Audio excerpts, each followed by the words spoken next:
Strength in weakness. My grace is all you need. My power works best in weakness. 2 Corinthians 12:9. என் கிருபை உனக்கு போதும், பலவீனத்திலே என் பலம் பூரணமாய் விளங்கும். 2 கொரிந்தியர் 12:9. You don't have to be perfect to be used by God. Your struggles are where His strength shines brightest. தேவனால் பயன்படுத்தப்பட நீங்கள் முழுமையானவர்களாக இருக்க வேண்டிய அவசியமில்லை. உங்கள் பலவீனங்களில்தான் அவருடைய பலம் மிக பிரகாசமாய் விளங்குகிறது.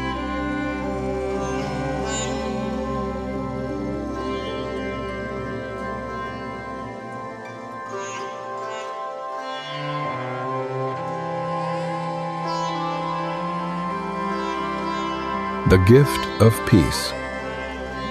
I am leaving you with a gift, peace of mind and heart. John 14:27. சமாதானத்தை உங்களுக்கு வைத்து போகிறேன், என்னுடைய சமாதானத்தையே உங்களுக்கு கொடுக்கிறேன். யோவான் 14:27. In a noisy world, let your heart find a quiet center.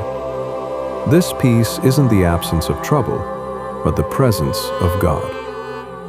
இந்த இரைச்சல் மிகுந்த உலகில் உங்கள் இருதயம் ஓர் அமைதியான மையத்தை கண்டடையட்டும். இந்த சமாதானம் என்பது பிரச்சனைகள் இல்லாத நிலை அல்ல, அது தேவன் நம்மோடு இருக்கும் நிலை.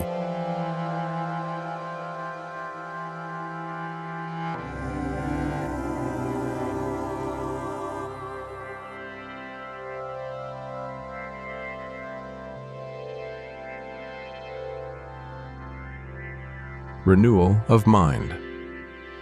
Don't copy the behavior and customs of this world, but let God transform you into a new person by changing the way you think. Romans 12:2. நீங்கள் இந்த பிரபஞ்சத்திற்கு ஒத்த வேஷம் தெரியாமல் தேவனுடைய நன்மையும் பிரியமான சித்தம் இன்னதென்று பகுத்தறியத்தக்கதாக உங்கள் மனம் புதிதாகிறதுனாலே மறுரூபமாகுங்கள். ரோமர் 12:2. True change starts from within. Focus on positive, life-giving thoughts today. உண்மையான மாற்றம் உங்களுக்குள்ளிருந்தே தொடங்குகிறது. இன்று நேர்மறையான மற்றும் வாழ்வளிக்கக்கூடிய எண்ணங்களில் உங்கள் கவனத்தை செலுத்துங்கள்.